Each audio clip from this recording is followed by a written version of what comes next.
Hey, Don Jessop. Oh, hello, it's me, and I've got the camera the wrong way. Hold on, here you go. Hey, Don Jessop here, the breakthrough guy, and we're going to talk a lot about self-confidence today. It's a subject that a lot of people need help with. And I don't want you to confuse it with what I call environmental control confidence. And that means, for instance, I've got a student who is terrified of riding her horse, and I say to her, I wouldn't ride your horse either. The environment isn't safe enough for you. This horse is too young, too untrained, so we've got to change the environment so that you feel safe. So I don't want you to confuse self-confidence with environmental control confidence. By the way, she is changing her environment and her confidence is going up. That's what we like to see. But self-confidence is a different sort of thing. It is you trusting. Let me write this down. The definition of self-confidence.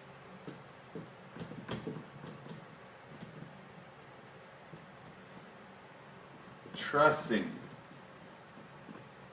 your body. Trust that your body is fast enough, strong enough, flexible enough,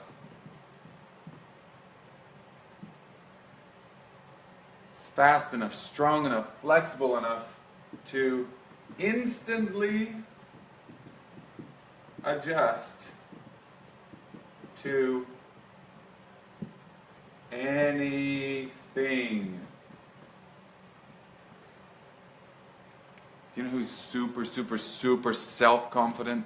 You watch these guys that get on a bronc or a bull in the rodeo. These guys have enormous amounts of self-confidence. They trust that their body is fast enough, strong enough, flexible enough to adapt and quickly adjust so that they can get out of harm's way.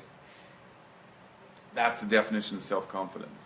And the only way to get more self-confidence, again, don't confuse this with environment control confidence. If your environment isn't safe, you can do things to make it safer so your own confidence can grow. But specifically talking about self-confidence, how can we grow that? How can we become a little bit more like those guys who are brave enough to do anything? They're not worried about what's going to happen. And that brings us to the things that destroy self-confidence. What destroys self-confidence? I bet you can probably guess. One of the biggest ones, injury. Injury destroys your self-confidence. And the more injuries you have, the less confidence you have. And it's this nasty little cycle where you don't want to do the things that you used to love doing, like riding horses if that's one of you, because you've been hurt. And it's hard to recover from this. I'll give you specific strategies to recover from this. But the other thing that destroys self-confidence is atrophy. And atrophy means you stop doing things, you avoid things, and your body actually starts to decrease in its strength, flexibility, and speed. So now you cannot instantly respond or react anymore. So we have to change this to get more self-confidence. We have to start to be okay with risk, and we have to start to move again.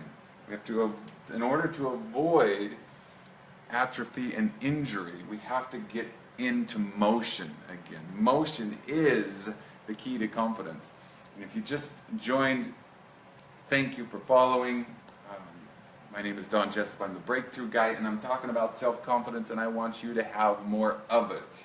So we have to avoid the things that destroy confidence, and that's injury and atrophy. Now, if you've already had injuries, and you're thinking, how do I recover from injury? Well, it's a simple process. It's called move closer, stay longer, or approach and retreat. It's basically testing yourself with little tiny things to see if your body can handle it, and slowly growing your confidence that way. But it's also getting into motion. I mean, the opposite of this atrophy and this injury is motion. I want to show you something really, really quick to describe what I mean. But before I do that, this is the enemy.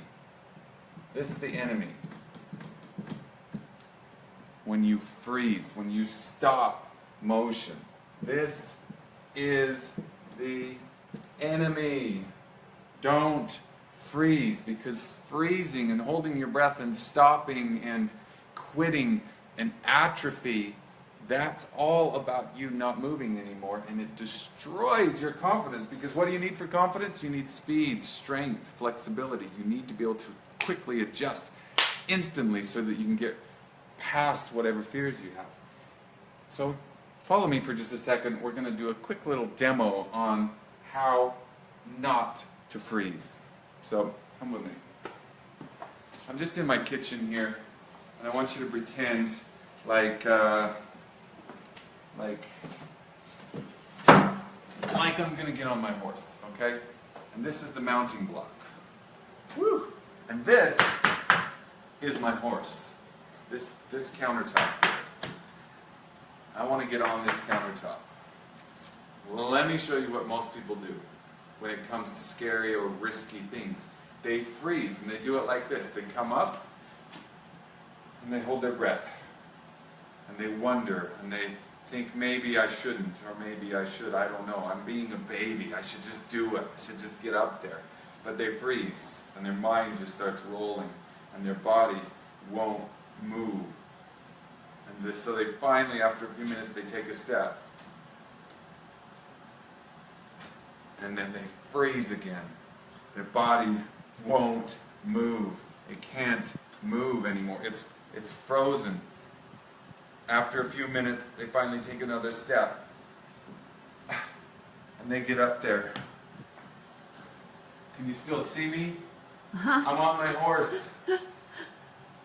But you know what happens? They think, I made it. No, you're still frozen. Freezing is the enemy. At my last clinic, I had someone get on their horse bareback for the first time in years, she says. And she's up there. And I said, get off. And she said, no, it took too much to get up here. And I said, get off. And she said, why? And I said, because you are frozen. So she followed my instructions. She got off. She got back down here. And she said, wow, I actually feel a lot better now. I said, great. Now get back on. And she's like, what? Wait, what? What do you mean get back on? I just got off. Don't freeze. So I taught her to get back into motion and stay in motion, because motion is the cure for freezing, and freezing is our enemy when it comes to self-confidence, because that leads to atrophy. This is what you're doing at home. This is why you're gaining weight if you're gaining weight. This is why you're not socially confident, because you are freezing or reserving or holding yourself back from moving in a direction that could possibly free you. So don't freeze. Move. Stay in motion. Keep in motion until finally your nerves settle and you are confident again. And that's what I want you to be able to do for you and your self-confidence. A couple other things. When it comes to injury specifically, there's a certain amount of risk in any activity that you do that will build your self-confidence. If you want to lose weight, for instance, there are real risks in losing weight. Your world will change. Your comfort zone will change. Things will change beyond your control, and it's unfamiliar, and that's risky, and that's scary. So why would we do things that are scary? We want to avoid injury. But remember again, motion is the key. It's not just diving off the cliff and hoping that your parachute opens. It's staying in motion so that your body learns to become stronger, faster, more physically fit and flexible. so that your self-confidence goes up. Now again, I said this before, I'm going to say it again. It really is worth saying with some repetition so you remember. Don't confuse this with environmental control confidence. Sometimes you think you're not confident because it's you, because you're the problem, and that's not true. Sometimes it's because your environment is not safe, and you can change that and build your self-confidence. There's a lot of people that say, I'm afraid to ride my horse. Will you ride my horse? And I say, no, I won't ride your horse. He's too dangerous. He needs more training. So there's a basic idea of environmental control confidence. We're working on this, self-confidence. And so when we have the risk of injury, when we're risking injury, we tend to avoid this by moving away to build our confidence.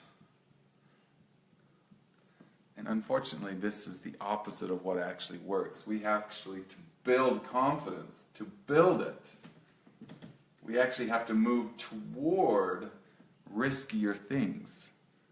But a lot of people want to go from here to build their confidence, and it's unsafe. You're not a bronc rider or a bull rider. Don't get down on yourself because you can't do the riskiest things.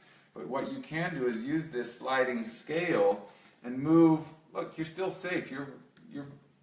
The risk of injury is way out there. And you can play at this level for a while. And then you can move up a little bit further. And it's a little bit riskier, but your body's ready for it now. And you move up a little bit further. And still a little bit risky. It's getting more risky. There's more chance of something dangerous happen. But your body is flexible and fast and speedy enough you can overcome it. So what does it come right down to? You have to, if you want self-confidence, you actually have to do things that are a little bit risky. And in a few minutes, my wife Rachel has invited us to go out and watch her do something that's a little bit risky. Something that she hasn't done for a year. A lot risky. And she doesn't know if she'll fail or she'll succeed. And she hasn't practiced this. She wants it to be organic, to be real. So what I'm suggesting is that to get more self-confidence, you have to just test. You have to just see what you're capable of and then slowly grow it and stay in motion. Oh, geez, there's so many more things I want to tell you. One more basic concept about self-confidence.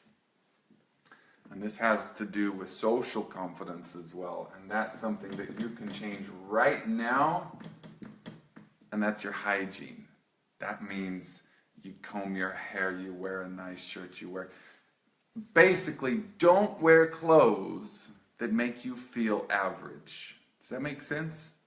Don't do that anymore. Don't get up in the morning and put on a pair of sweatpants that just feel comfortable, but you know that you couldn't be seen in them.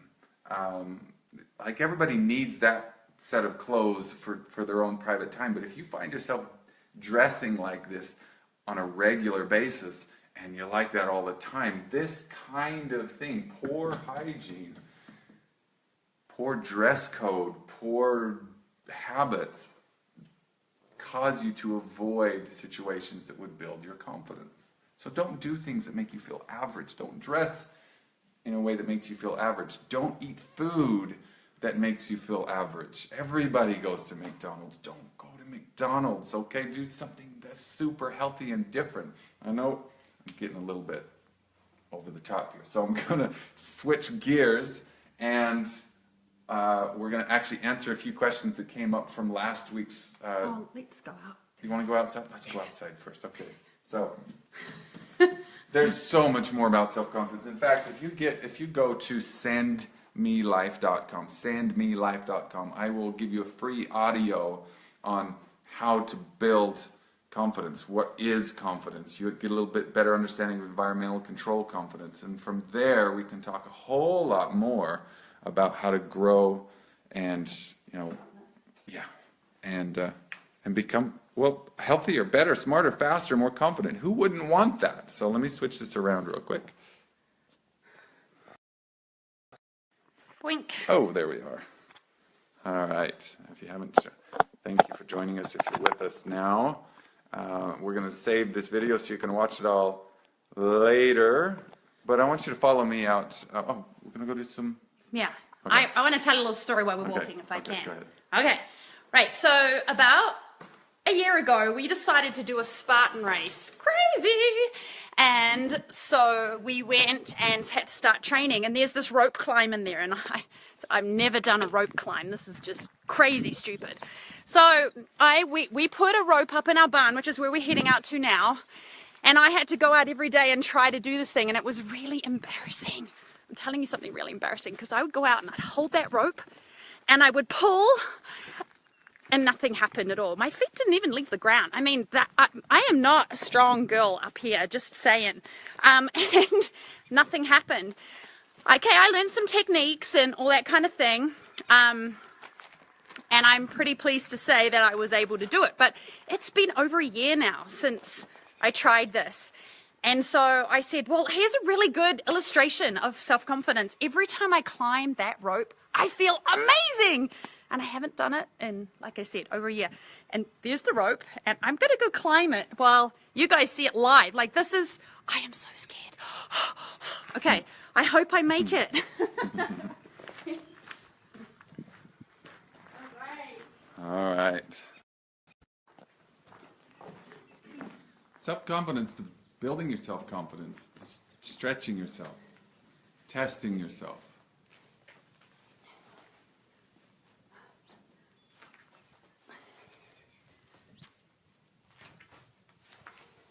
And look at her go. After a whole year of not doing it, her body's still strong enough, still flexible enough. Woohoo! I did it! Oh, all right. Oh, thank you. Thank you guys for watching. Whew. And good job, Rachel. Your turn. My turn. My turn. Oh, all right. Let's see. I haven't done this either for a year. Woohoo! Oh.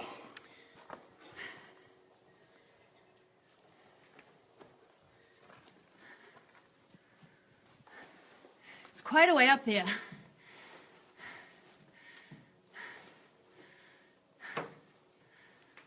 You can still hear me huffing, probably. Woohoo! Thank you. Wow. Go back out in the sun. The point is, if you want to grow your self-confidence, you have to do things that are a little bit risky. You can't just stay on the couch. You have to stay in motion. And I feel more confident after that. And it's amazing how, seriously, just climbing a rope, I mean, that was a massive feat for me. But doing that, you feel incredible. And it doesn't have to be a rope for you. No. So just talk for a second. What would happen if you failed today? Because that's the reality, isn't it? You're on the couch. You're thinking, I can't do that. I can't ride a horse. I can't do that kind of stuff. I mean, that's amazing. Thank you for inspiring me, but I can't. So, that was happening in your own brain before you went there. What would you have done if you failed? I would have tried again. Today? Yeah. What if you failed every time you tried today and you thought, would you give up? Would you? I would, if I had so say I went and grabbed on and I couldn't get up to that first point. I would have kept going till I just got to the first point and stopped there and gone, for today, woo! In fact, I did do that because I went out, as I told you, beginning, and I held on and nothing happened. So then I held on and just got to lift my legs up, held on. That was the start. I did that every day for a long time. And I went, that's a good place for me right now. So, you're just slowly building little tiny bits of confidence each day. But let's get out of the wind here. I wanted to ask you specifically, Rachel, because we all go through this at certain stages. Talk to me about how to get through that feeling of I can't do it. What did you do last year on a regular basis so that you said, finally got to the point where you said, I can do it? I sought information. I watched YouTube videos. I watched people's techniques on how they climb because I didn't have the arm strength. Woo. I didn't have the arm strength to pull myself up, so I had to learn a technique. And you probably saw the way I was able to get my little foothold in and stuff like that. So I watched things that encouraged me, that showed me other people doing it, that made me feel like there was a possibility that I could do it too. So you got more information. Yeah. But I think what I'm trying to hint at here, What are you I'm trying to leading hint it, is you stayed in motion. You didn't just quit. You didn't resign. And resignation is, would you agree, is the enemy to... Right. Yeah, I could have stopped and said, no, obviously I can't do it. Stopping motion is the enemy to self-confidence. So to maintain your self-confidence, you have to stay in motion. And that could be the smallest of motions, including the expansion and contraction of your own lungs, just on a regular basis. Just remembering to Breathing is a good thing. breathe, baby, breathe, and your self-confidence can grow. And there's little things. I grew up in a family where we're kind of a little bit of self-masochist. We love to do things that hurt just a little bit. Yeah, everybody thinks it's crazy, but our social and self-confidence is pretty high as a result. We would do things like eating a hot pepper. I don't like doing it. We would do things like plunging into a freezing cold pond where we actually had to cut the ice with the chainsaw to get a hole so that we could go in. Things that most people wouldn't do, but I do it for a reason. I do it to prove to myself that my body is stronger than I thought, that my body is more flexible than I thought, that I actually can. And I don't do things that I know will actually get me killed, okay? A lot of people are like, I'm just going to get on my horse, okay? But they're getting on a horse that is actually dangerous. So please don't do that kind of thing. So if you're following us now, you've seen some fun things we're going to do. We're just going to spend the last couple minutes answering a few questions. Sure, but before you do, I just wanted to say, we want you to feel more confident. We want you to have more self-confidence. We want you to try things you haven't tried. We want you to go out there and do something. It doesn't have to be a rope. It could be a unicycle. It could be a bicycle. It could be getting on a horse. It could be playing with a horse. I don't know what it is for you, but anything that when you achieve it, you're like, yes. Yeah. Gives you more confidence. So, question. Okay, we had a couple of questions come in from the last couple of sessions we've done. And like always, we just like to invite you to ask a few questions if you have them while you're following us now too. Hopefully we can get them. If we don't, we'll respond right away. What do we got first here? Okay. So, the first question is, I don't have a lot of time to play with my horses because of my super busy schedule. What kinds of things should I focus on to be the most productive? Don't have a lot of time. Super busy. Wants to play with your horse. What should you focus on to be productive? Well, I can tell you from experience what you shouldn't do is everything. A lot of people try to do everything. I've only got 25 minutes. It's like when two kids get together. Do you remember this when you were a kid? You're like 5 years old and you got your friend over and your mom says, you got 15 minutes to play. And they're like, quick, let's hurry and play and do everything we can think of. We tend to do this even as adults. So when we get out there with our horse, we're like, oh, I should do this and this and this and this and this. And then it becomes overwhelming and we actually don't get anything done. So what I always recommend for people that don't have a lot of time is to do one thing, only one thing, because horses don't learn as fast as most trainers say they do. They have a brain of a 4-year-old child, so that they don't need a lot of stimulus. They need one stimulus, one repetition, and to make it really positive. They don't need a lot of variety. You shouldn't give them a lot of variety if you want to be productive. You give them a lot of praise, a lot of recognition, a lot of downtime, a lot of rewards, but be careful about variety, because variety will cause your horse to be confused and cause you to not be very productive. So what Don's trying to say to do is go out with one or two things in mind. And so it might be, I'm teaching my horse to bow, Spanish walk, back up better, go sideways, whatever it is. And I have 5 minutes, so I'm going to maybe put on my halter and do a little bit of sideways and then give my horse a treat and take it off and I've got to run because I'm so busy. And then tomorrow, don't do something different. Do that the same thing for at least 4 or 5 days until finally that one same thing becomes, like Rachel said, soft and light, and then add some variety. So if you don't have a lot of time, that's the best way to be productive. Don't get caught up in changing and adding variety. 1 or 2 things. 1 or 2 maximum. All right, our next question. My horse is often ADD. Every time we go out, he's not even close to the same horse he was when we were at home. How can I get through this?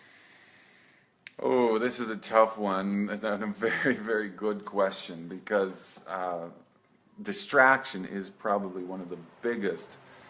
There's 6 basic problems we have with horses, from confusion to physical limitations that we have to develop and get through, and distraction is one of them. Distraction's a big one. In fact, it is the #1 thing that you will never be able to cure.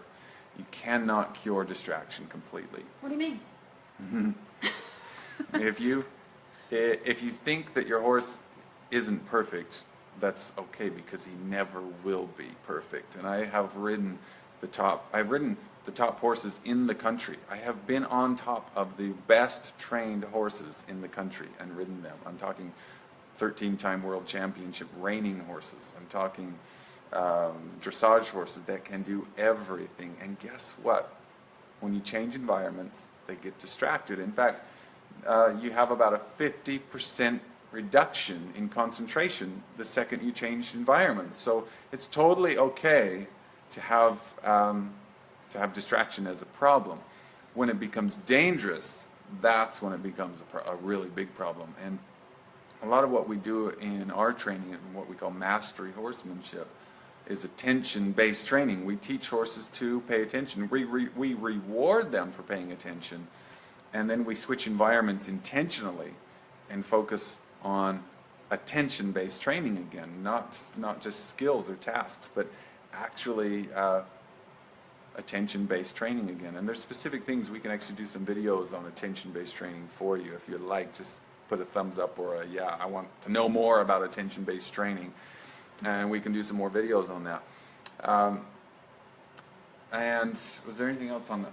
Do you have anything pop in your head about the ADD horse? Just remember, your horse has the brain of a 4-year-old child. And that doesn't mean that they can solve puzzles like a 4-year-old child. That means they have the distraction level of the focus level of a 4-year-old child. Right, and I'm fine that my horse is distracted and sees things. In fact, I like it because they look and I go, okay, we've seen that, and let's look at that, and I'm not worried about them going, whoa, I didn't see that. So I just let them have a look and then say, hey, back to what we're doing, and it's just one of those, hey, back to what we're doing, hey, back to what we're doing, and just constantly redirecting their attention back to you, back to the task, and staying safe. What do you do if they don't just look, they actually take over? Then what do you do? Well, then you go back to getting their attention back, #1. If it's really bad, you might have to get off. If it's just a little, then you can direct them around. It depends what the thing is. Is it a spooky distraction, or is it just, oh, look over there? Right. Is it something that's going to get you injured? In that case, some boundaries have been crossed, and then you need leadership now. And there's a lot of stuff we teach about leadership and boundaries, and so you can follow us for more of that. So we talked a lot today about self-confidence. You got to do something small today to boost your self-confidence. How dare you try something today? Try something crazy. I mean, wear the nicest clothes you have in your closet, just because. Maybe that's the big thing. Wear something different. And take a cold shower. There's an article I just wrote about taking a cold shower. It's not fun. It's not. It's not one bit fun. But it trains your mind to realize the power in your own body. And there's lots of little tiny things that you can do to boost your self-confidence. And the last thing we want to do to boost your self-confidence is to help change your environment. And we do that with what we call the Send Me Life platform. And we do voice of power coaching, we do text messaging. We change your environment by getting into your personal environment. And we have a few people, even a few people following now who've experienced this. We want you to experience it. And every week we choose somebody new. So you can try it for free, absolutely free. Send us an email, a text message if you would like to be in for this week's draw. Pick someone new. Each week we're going to pick someone brand new, and what we're going to do is we're going to help change your environment by sending you personalized, empowering, confidence-boosting messages. And if you want that, give me a thumbs up. And the last thing we desperately need you to do is text us, email us, do a private message on Facebook, say something here live, and we will reach out to you. We will contact you and we'll answer your questions. And then we know that you might be one of those people interested in trying it, and we'll give you a trial. Thank you so much for joining us. I hope you had fun. We did, even though it stretched us just a little bit. Woo, thank you. I needed to climb that rope. We'll see you next time. Thanks again. Thanks. Bye-bye. Bye-bye.